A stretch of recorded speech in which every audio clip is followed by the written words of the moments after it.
Hey guys, it's Kyle with thefinanceMajor.com. We're starting a new video series called Campus to Career, where I'll be talking to successful finance students that have obtained a great internship or a job. So you can really see firsthand how it's done, what their experience has been like. Today I've got Adam from Ball State University in Muncie, Indiana. He's an incoming investment banking summer analyst, which means he's got a great internship lined up for this summer. So let's get started. What led you to initially majoring in finance at Ball State? Maybe what brought you to school, and so forth. So, hey, I appreciate it, Kyle. Thanks for having me on. I think one of the leading factors that drove me to finance was just my entrepreneurial spirit. Coming out of high school, I started my own business in high school, and we can definitely talk more about that in a bit. I think I was lacking some skills that I really wanted to have as a business owner, specifically in the finance and accounting departments. I had only I think 8 employees at the most. At our peak. And I think, having those finance skills, especially corporate finance skills, to want to build a better business and understand how debt can be beneficial in a small business and how to obtain cheap debt in that current market. That was something I didn't really understand. My dad was a finance major and worked in lending at Fifth Third for a long time. So that was something that I kind of already understood. And I also wanted to do well and be able to support a family. So I think, a combination of all those things was what led me to finance. In terms of Ball State, it's kind of a funny story because I was recruited at the Naval Academy for my sophomore year of high school. My junior year of high school, I was applying, I got in, and then I realized that's not, necessarily what I wanted to do. I wanted to fly, I wanted to be a pilot, still do, but I realized, 10 years in the academy, coming out with a economics degree and no experience outside of being a pilot, it's hard to get a job in the finance industry at that point, being 30 years old. And I kind of just decided, 3 days before school started, I wanted to go to Ball State. And I didn't want to go to IU. I knew too many people going to IU, although Kelly is an incredible program.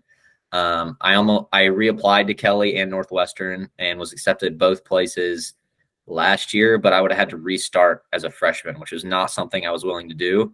And I realized, being at a recruiting school or a school that is not known to put kids into investment banking, it's kind of like you're a big fish in a small pond and you stand out that way. And I think that's kind of the way that the tide is shifting in terms of what banks look for quality candidates that are going to work hard, that one-off kid from a school that works really hard and is really determined and has maybe not as many resources, but you've worked a lot harder to get there than, say, a kid from an Ivy League or a Notre Dame or so. Nothing against those people. It's totally a different way of looking at it. So, yeah. Yeah, absolutely. Yeah, I had the same experience as well. I was always hesitant whether I should put, farm work and construction work on my resume and talk about that in interviews to these massive companies, these investment banks, Credit Suisse, Vanguard, and people actually loved hearing about it. So I totally get that. It shows grit. It shows that maybe you didn't come from the largest of resources, like you said, and the biggest feeder programs, but it shows you're going to work hard and you can learn anything. So great Definitely. answer. So at Ball State, has there been a favorite class or organization you've been a part of? Yeah, I've had a few. Definitely I've taken an accounting 301 class right now. It's an intermediate accounting class, and that really they drill you on the three financial statements. So being able to take that class, that's prepared me for interviews and for quizzes and tests and finance class as well. I took, all the finance classes already. I'm going to be graduating early in December of 23. So I've got 1 semester left after I finish this spring semester. I would say the finance classes were good, but I gained almost everything I needed to know through my internships in the summer. So it was more the accounting, the in-depth accounting experience and really understanding the circularity of the financial statements. And then after that, I'd say I took one class that actually wasn't a Ball State course offering. It's called Adventus, which is a financial modeling course. And that really brought things full circle for me in terms of, understanding financial statements and technicals. Okay. Where was that at? Where did you find that financial modeling course? So that course was it's a fully online course. They do in-person cohorts at specific schools, but it's a startup by this guy named David Loecki. He's a great guy. He worked at Merrill Lynch for a long time in the IB sector. So he understood what students needed and what they were lacking, and made this program to basically just walk you through Excel, how to model, what do the statements look like. It's fully online. I think it's adventistcg.com, but there's videos that walk you through everything, and then a ton of networking abilities that you can do through there. So I recommend that to anyone who's interested, because it definitely puts you at the front of the class in terms of technicals. Yeah, absolutely. That's one thing that I know I was really lacking, and that I was nervous about going into interviews, not having any modeling experience and really not being exposed to modeling much.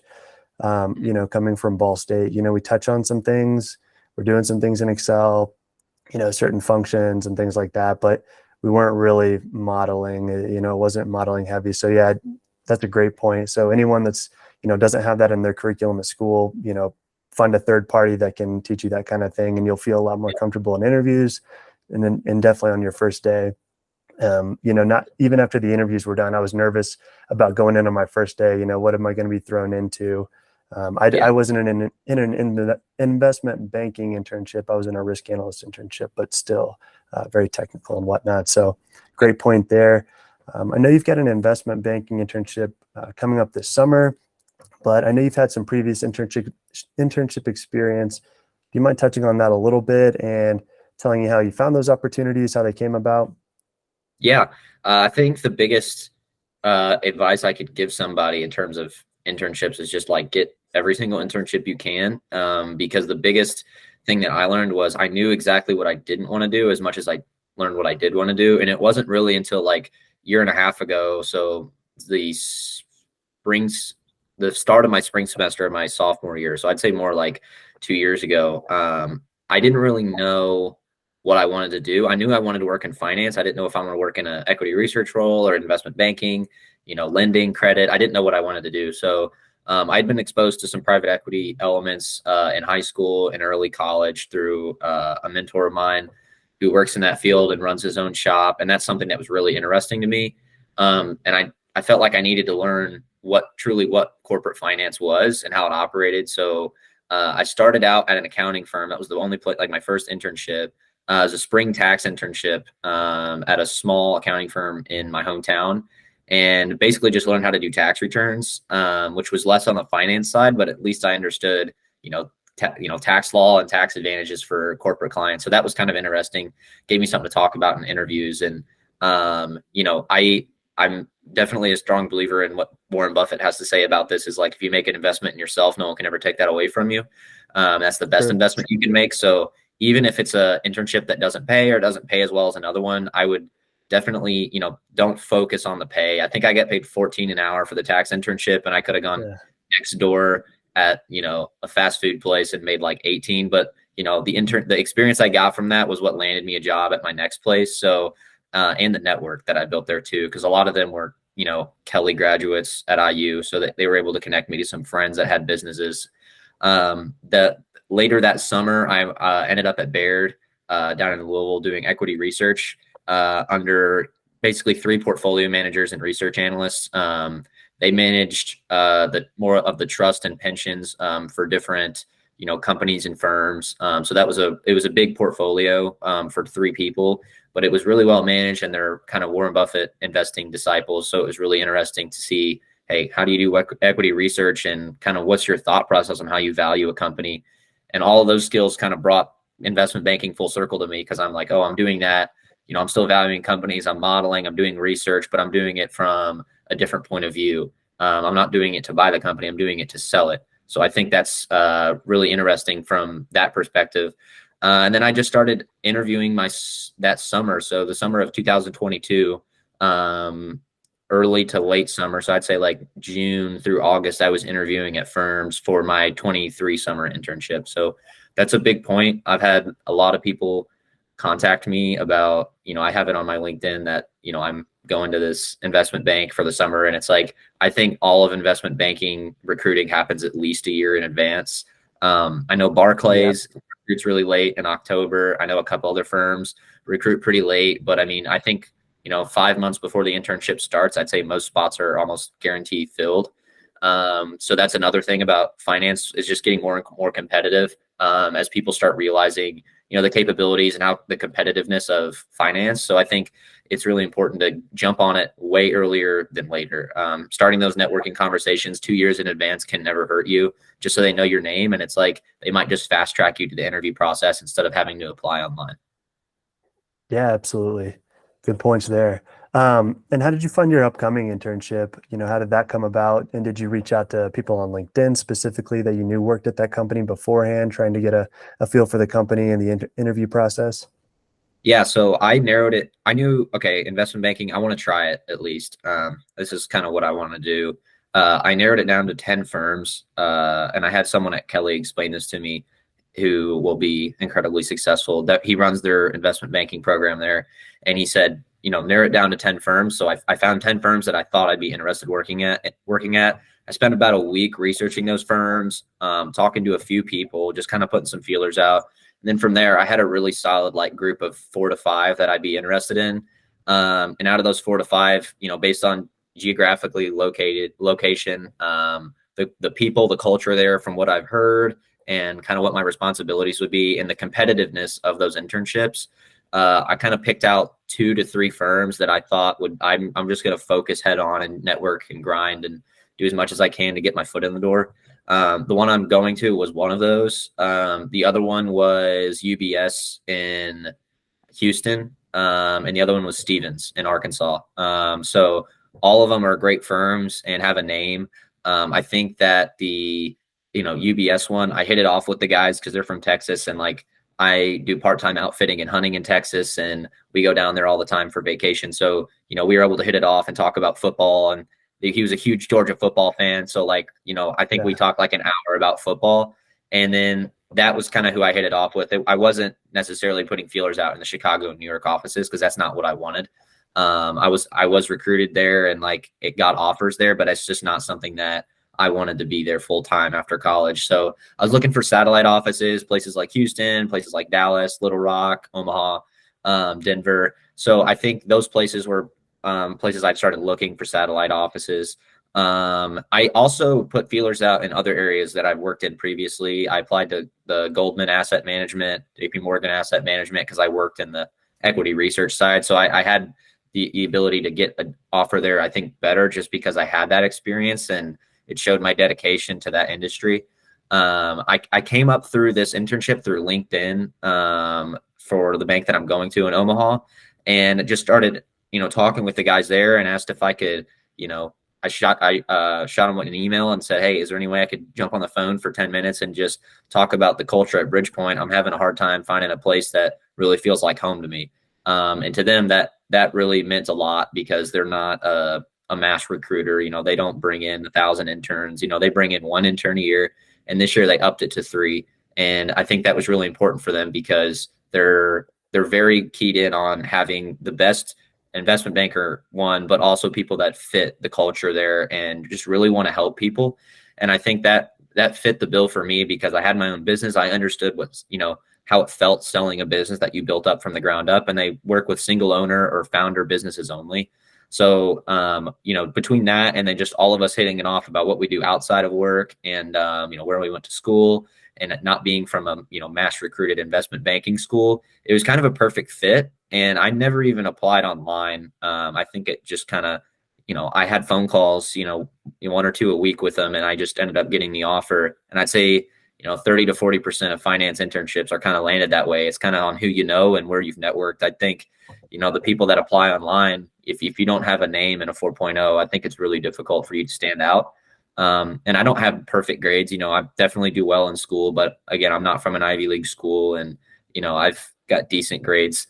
So I think it was important for me to leverage the other abilities that I have, like the networking and conversing and being well-rounded in other areas. So I think that's, whatever you're good at, key in on that. If you have really good grades from a good university, I think that you try to leverage that. But yeah, the internships, it was more just looking through LinkedIn and, coming up with a couple lists of firms that you want to work at, ones you're serious about, and then ones that you're going to network and grind out. And that was the way that it landed for me. And definitely reaching out to alumni if you have that ability, because I didn't. I had very few. I had you, Kyle, and I also had another guy that graduated with you that's in New York now. So they were great resources, but if you have come from a university that has those great alumni network, I think you definitely reach out and pick their brain on some things, because I think a lot of people have a similar experience to what you're going through. Yeah, absolutely. And I like the point too about you applying to, smaller companies that feel like home rather than the one and done investment banks. Because a lot of people, a lot of interns, if you're looking for a more boutique route like you, that's the way I would certainly approach it, because those bigger banks are definitely one and dones. If you're New York, Chicago, one of the bigger cities, people are just looking for it for an internship as a stepping stone. A lot of people do accept those offers after the summer, but a lot of people just want it on their resume so they can get the next best job or the next job or whatever after graduation. So Yeah, very good points there. You definitely. haven't started yet, but what do you expect to be doing during this internship? Obviously, I know what investment banking is, but it's a very broad category. Do you know what kind of group you'll be involved in and what you'll be doing?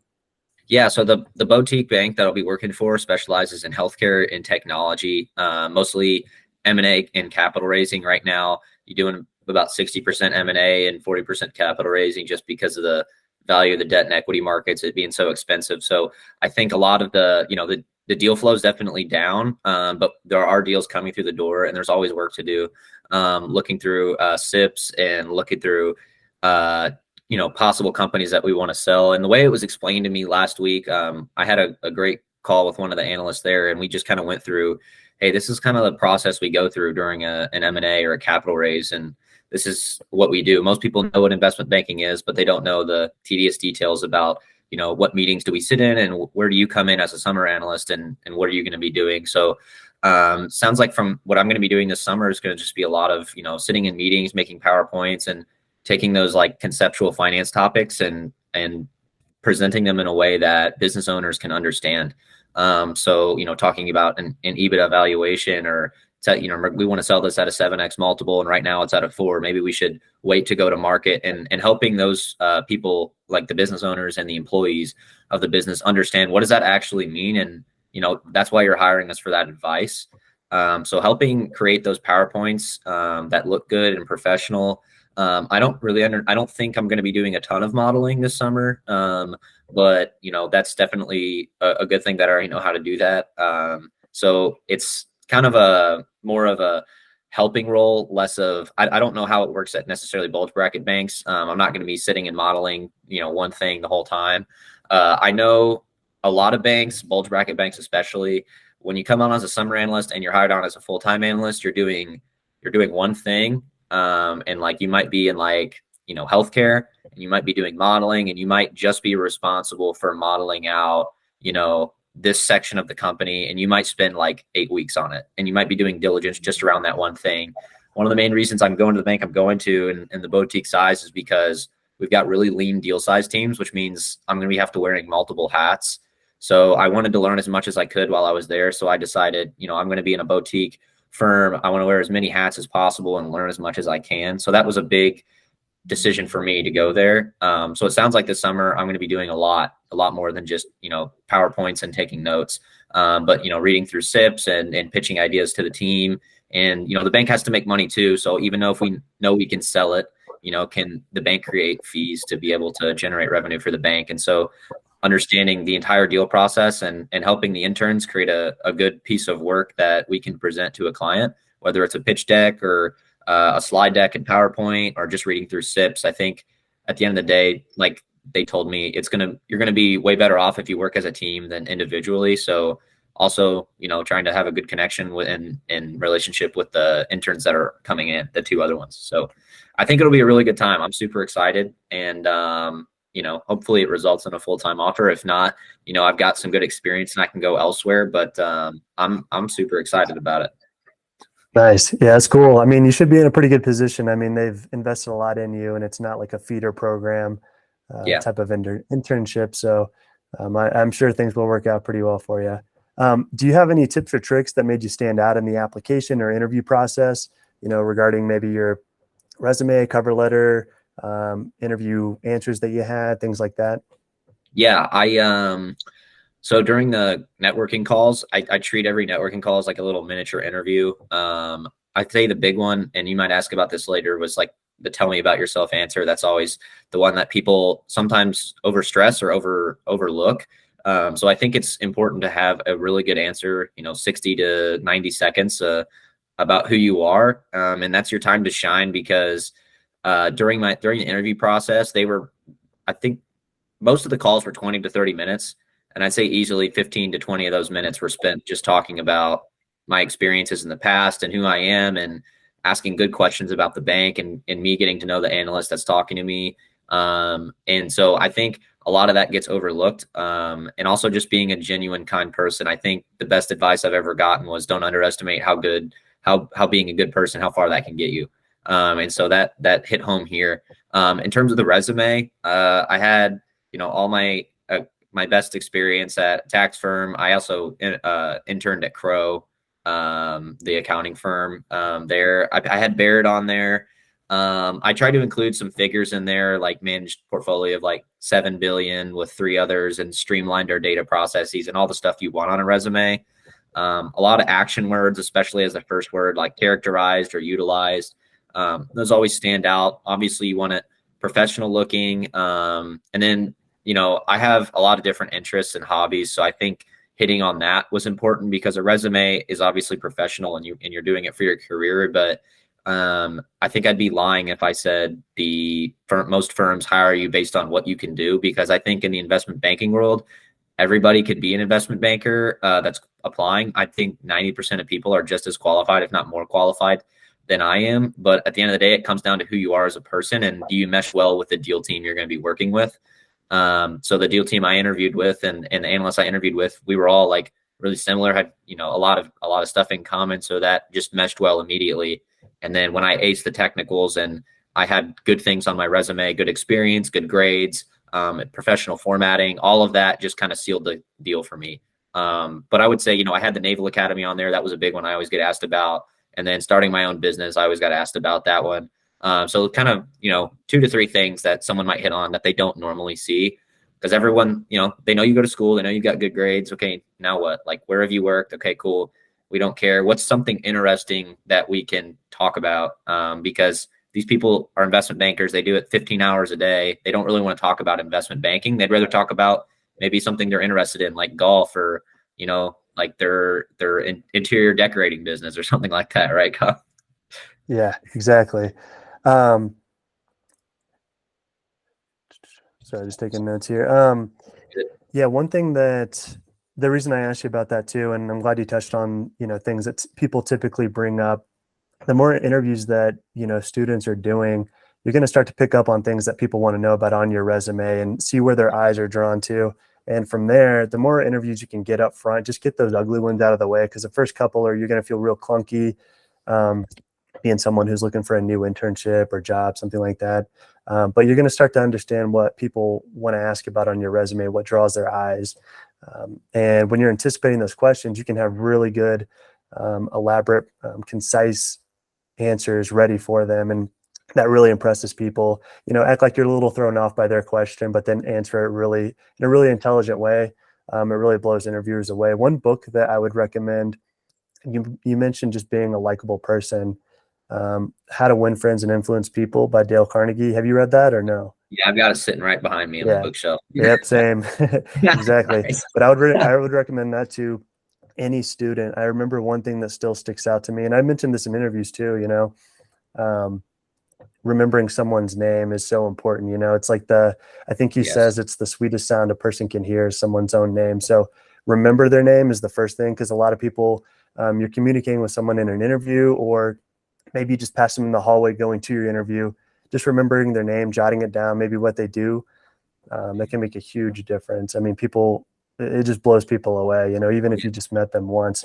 A lot of people are focused on the interaction most of the time, instead of like really remembering that name and listening to the person. They just want to focus on getting past that interaction and looking good yourself. So Yeah. Another question here. Let's see. So what was your interview process like? I know you said, maybe you can mention your interview process for other companies too, maybe that you were looking into. Because this one you said that you kind of, it was a little bit more informal. You were talking on the phone. It wasn't so much like a super day where you come in and it's like a full day full of activities and sort of tests and interviews and things like that. So what was your interview process like for your upcoming internship and maybe some other ones that you applied for? Yeah. So the upcoming internship one, you kind of hit the head on the nail. It was more of an informal process. I ended up speaking to the operating officer, the COO, who's also the CEO's wife. They're in it together. So Natasha Plooster, she's an incredible woman. We hit it off and just talked about something that was personal to us, our faith, and it was something that like a really heartfelt conversation. And that's the conversation I probably remember the most out of any of them was just the incredible conversation we had for 20 minutes and ended up getting cut a little short. But they said, hey, we want this guy to, come on, and we've already got a spot filled and maybe we can bring on a second one. And so she was kind of the deciding factor from what I understood from that situation. So I ended up talking with her and, she just asked me, hey, tell me about yourself. She asked me, what is Ball State? I've never heard of that. So it was Yeah, kind of like, it's a weird name. You get used to it and you don't really think about it, but it is a yeah, weird name.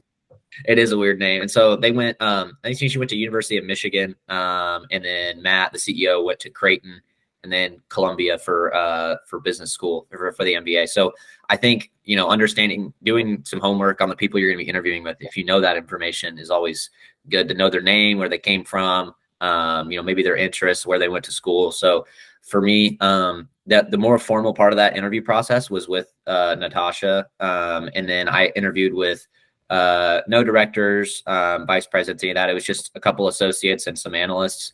And that was just kind of getting to know them better. And I tried to structure those interviews since they were more informal. Like the first one, I talked to you, just want to get to know you, get to know more about the bank. And then the second one, we can get nitty gritty on all the investment banking details and you can drill me with technicals if you want. I never got asked a technical question on any of the interviews, which I know was not the case for other people. But I think through my experience and the way that I talked about my business, I think they understood, okay, he gets it. Especially with the financial modeling, they understood they probably don't need to ask me technicals. So that was, again, like when I was telling them about myself, the things that I'd mention is typically if you say something, they're going to ask you a question about it. And like you said, kind of that breadcrumb trail that you leave for them is like, I'll give you a quick rundown about myself. So I guess you can better understand what I'm talking about. So I'd say, my name's Adam Beringer. I was born in central Indiana. My parents got divorced at a pretty young age. So I spent a lot of time in southern Indiana on a farm with my cousins and a lot of family. From there, I gained a lot of skills and responsibilities at a young age that most people aren't accustomed to. I took all of those skills, responsibilities, and talents that I had learned at a young age and transformed that into a business in high school. I've always been entrepreneurial. But through high school, while maintaining, really solid grades, I was able to start a business and networking with that would help me network with high net worth individuals and private equity people. And from there, that landed me at Ball State, where, I shoot on the archery team here. And I'm involved in several clubs throughout the business school. And all of that's led me here to be sitting in front of you today. And I'd love to answer any questions you might have for me. So, just good transitions. And they Yeah. say, oh, you're on the archery team. You started a business, you lived on a farm. That's immediately three things that someone from Omaha might be able to relate to. Yeah. So, Yeah. I'd cater that question kind of differently if I was speaking to a Goldman Sachs.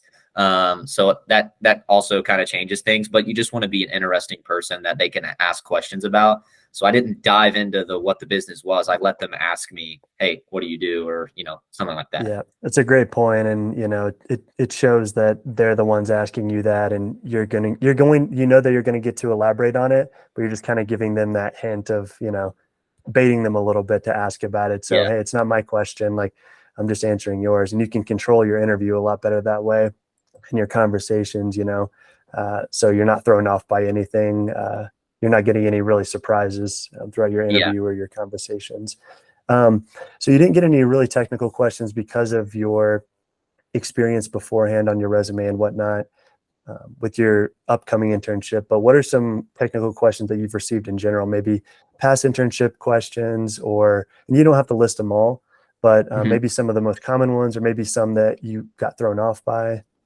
Yeah, there's a lot of guides out there, like investment banking interview guides. I definitely say refer to some of those. There's a list of like 35 questions that I received through a Quizlet actually from someone that went to IU. That was not in either investment banking workshops, but was in, I think, an equity research shop and a workshop. And so I just looked at that guide and learned. I already knew probably half of them just from taking basic finance classes, but a lot of them were accounting questions. I think the most common investment banking interview question is walk me through a $10 change in depreciation across the three financial statements. I feel comfortable with that question now since I've taken that class, but before Yeah. that, I took that modeling class and I had to walk through the models and say, oh, okay, I understand that, that's changing net income, which is changing retained earnings and cash flow from operations. So all of that stuff. Another one is going to be, let's see here. A little bit of bond math, if you know, or just the accounting of bond math. So like what would the financial statements do if you were to buy bonds at a premium or a discount or at par, and how does that affect your financial statements? A lot of Yeah, balance very sheet questions. relevant right now with Yeah, SVB and Signature Bank and all that. So definitely. So I guess having a good understanding of that. And then I'd say another one that's really common is about WACC, weighted average cost of capital. So from a valuation, any valuation question, about EBITDA or WACC, I think it's important to understand weighted average cost of capital, how to calculate it. The tax effects of debt are always very important in WACC or in depreciation, non-cash expenses, receivables, any of that stuff. So I think it's all really important to go over some guides, really understand. If I had to hit home on three, cash flow statement is probably your most important one, just because you can derive, somewhat of a income statement and balance sheet off of that. Then your balance sheet, then your income statement. Your income statement is fairly simple, and it's easy to go through, but your cash flow statement is really important for the investment banking perspective because you're understanding how a business uses its cash and you're marketing that cash flow statement to another business to sell it and say, hey, this is how our company uses cash. And we see this as profitable and we want to sell this company to you because of this financial statement and because of our assets on our balance sheet, and kind of what those look like at this point in time. So I think having a really good understanding of that, and again, which is why I went through the modeling course, is really important. But the kind of those few questions that I mentioned you're pretty much guaranteed to get those on any super day. The only one I got asked was at Stevens, and the guy asked me the $10 change in depreciation, and I nailed it in like 10 seconds. And he was like, all right, I assume, that's just to check the box for them. It's like, yeah, make sure exactly. you're qualified. It's not something they want to ask you because when you're having a good conversation, it's kind of weird to transition that into technical questions. Which is why I try to Yeah, control the interview to keep it in a conversation, less technical questions, which is, some sort of a strategy, I guess, that I might use. But yeah, I'd say those are the yeah. most common. Yeah, that was a great answer. Because that was the one thing I was most curious about when I was interviewing for internships was those technical questions, and I did my own research online and stuff, and tried to find resources that of questions that might come up, just because there weren't that many people from Ball State that I could pick their brain on Yeah. regarding that. But let's see here. Have you had a mentor that's helped you career wise? I know you mentioned I think Jonathan in New York. So have you can touch on professors, alum. Yeah. Connections on LinkedIn. What are some of the most important? Who are some of the most important people you've been in contact with that have helped you career wise? So I'd say number one, first and foremost, was my best friend Peter. It's his dad. He's helped me. He had a very similar path. Went to Ball State. Worked at a big bank, not in IB, but eventually transferred to the IB department a couple years later. And just kind of like that story of coming from a small town in Indiana and working your way really hard up the ladder. He eventually left and started his own more or less PE shop, and just helping me understand what it is that he does and why is that so interesting to me. And I had my own business, so him helping me understand how to operate a business from an owner's perspective and what do you look for in a good business and how do you come across deals and who brings them to you and how do you do your diligence. So all of those things were related to investment banking, because PE and investment banking are super intertwined. You're going to be dealing with them all the time. So I think that as a mentor, someone who also had phenomenal grades and has helped me along my way in high school and college, definitely a big mentor. I was assigned a mentor through a class I took here, and he helped me a lot too. His son's actually at Barclays in New York City in the IB Huh. department. And he's been a world of help and helped me get my job at Baird. Actually, he was the one that put my resume on the guy's desk, and he used to work there. So I think it was a lot of those, like leveraging those connections was big. Jonathan in New York, he's an alum of Ball State. He Now that I think about it, everybody I've talked to is an alum of Ball State, but it happened to be just Yeah. like 25 years ago. But Jonathan's Yeah. one being, graduating like 7 or 8 years ago from here. Um, he's got a hilarious story, and you ought to have him on here sometime. But the just working from construction out of college, jumping to JP Morgan just by networking, I think was kind of a funny story, and definitely something that's still possible today. And everyone has a different story and way that's in strategy they get into the business, but his definitely hit home for me because he focused on networking, and he didn't have very good grades from what I understand. So I think it was, he focused on what he was good at, right? So like the networking, going to the CFA meetings and understanding and meeting people and, calling them by their first name eventually. So I think that all of that kind of hit home for me. And I was like, I think I need to try this. And, I'm a very competitive person anyway. So I think it kind of fit the bill for me in terms of investment banking. And then, that a network that I had clinged to was somewhat involved in the high finance department of any firm. So I think it was a good fit for all. And I didn't seek these roles because they were investment bankers or private equity associates. I seeked these roles and these people because of who they were. And they just so happened to be really awesome people that were involved in the industry at one point or another.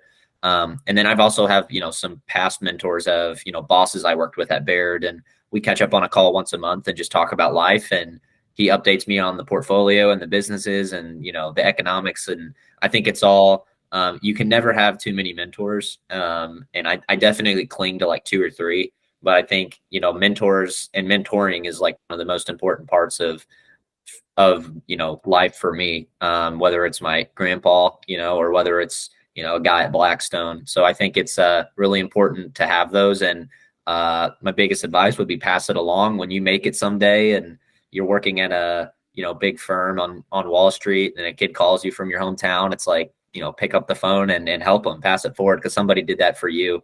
And I've done that for a few kids that are excelling at IU and Northwestern. So I think it's definitely something, pass forward, and it's something that I love to do is just help people out. So hopefully that answered your question. I kind of went off on a tangent there, but Yeah, absolutely. Yeah. A lot of information there. That's great. Yeah. And it's easy on LinkedIn when people get busy in their lives after school, you get all these messages and stuff. And when I was in the industry, I was really good about, hopping on calls with students and stuff like that or messaging them back. But some people are just too busy. So if you're a student reaching out to all these professionals and they're not answering, don't take it personal. They're just too busy and yeah, don't really have the time yet. So that's how I let's see reached here. out to So you. I through yeah, LinkedIn, I believe, right? Yeah. yeah, So exactly. I got back with you. yeah, eventually, there you go. So what are some other, if there are any, resources that helped you out during the application and interview process? So maybe Career Center. I know you mentioned already some online resources like the modeling thing, things of that nature. Maybe some finance news sites, Yeah. professors, maybe staying up on current events, clubs. What are some other resources that helped you out, applying for internships? So just to touch real quick on an investment banking interview. Hold on, let me plug my laptop in here. It's about to die. The No, you're good. So the biggest, I would say, thing I need to hit on right now is the way that an investment banking interview happens, because I think a lot of people get confused. So there's three types of questions you can be asked. There's behavioral questions, number one, which are tell me about yourself. Why do you want to work at this bank? And, why you and not somebody else? And there's the behavioral questions. There's technical questions, which are, finance, accounting, economics related. And there's capital markets questions, which are probably 10 to 15% of the interview questions asked. It's definitely a smaller percentage. I'd weight behavioral as like 50 to 60%. And, the technicals as 30 to 40. But the capital markets questions are things that you need to be up to date on, whether in economics or finance news, and be reading about, or more or less a deal that deal team or firm has worked on in the past, and ask really good questions about a deal. And so I think it's really important to be up to date on all three. So in terms of behaviorals, you just got to be an interesting person. But in terms of resources, I like reading books that are, going to help me. My roommate's given me a ton of really good books on just like self-development and, just being an interesting person. So like you said, How to Win Friends and Influence People by Dale Carnegie.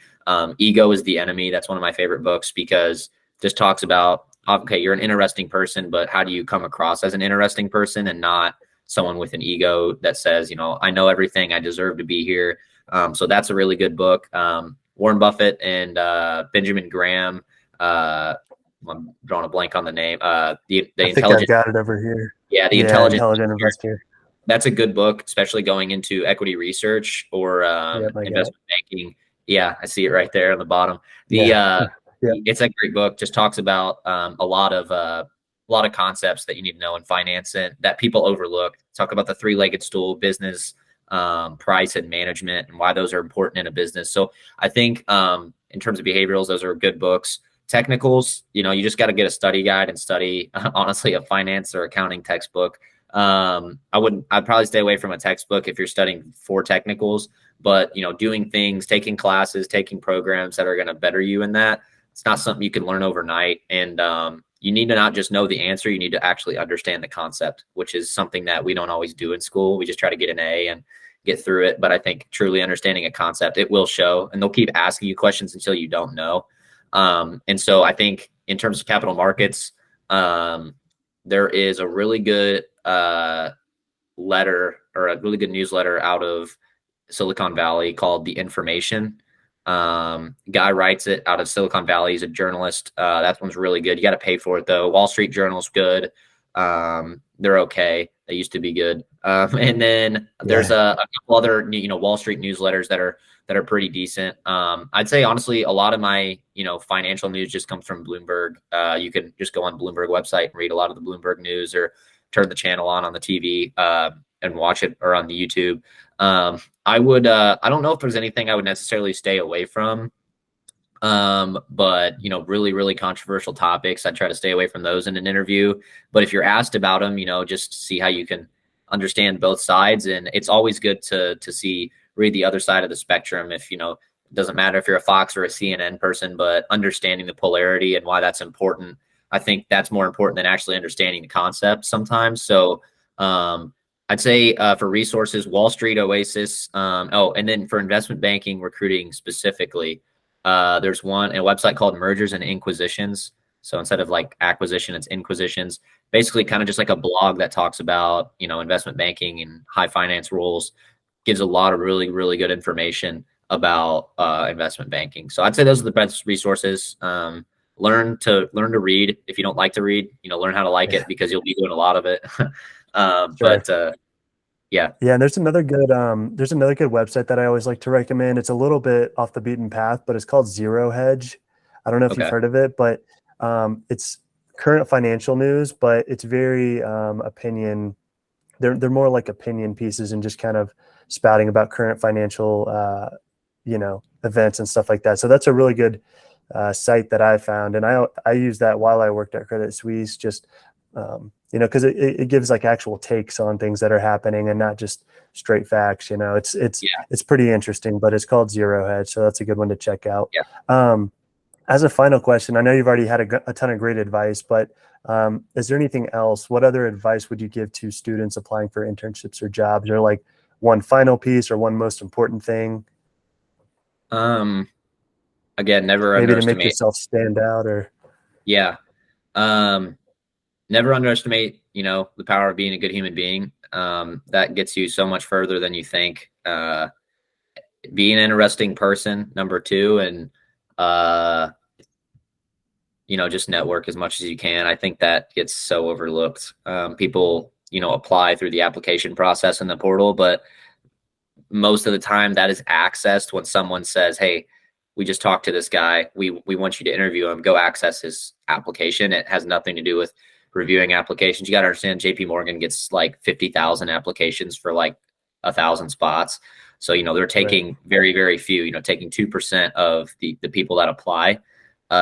So if you think you're the best 2% out of, the entire, group, then go ahead and apply. But otherwise, I think it's really important to network and find a few individuals that you can use as resources and recommendations. And, if you have a good conversation with somebody, they'll most likely say, you know, I'd love to pass you on to my associate, and just have a conversation with him, and that almost always leads to an interview.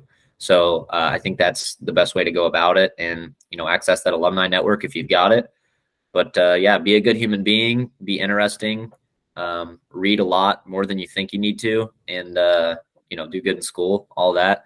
But yeah, access that network. You know, that those networking skills. That's definitely the most important part of banking. All of investment banking business is built on relationships. So, you know, showing that you can do that from the ground up is really important. Nice, great advice. Yeah, and that's good advice too. Once you're in the internship, is networking, not just focusing on the work the whole time, because you're looking for that offer, especially when you're at a bigger company where it is a feeder program. Even if you don't want the offer, it's still good to have that offer and talk about it later, and have that under your belt. So, and you want those recommendations as well. So, being able to network within the company while you're in an internship and not just focusing all on work, is super important. But Yeah. this has been super helpful, very insightful. Thank Yeah. you so Thanks for much, having me. Adam, and absolutely. And thank you guys for watching. We'll see you next time.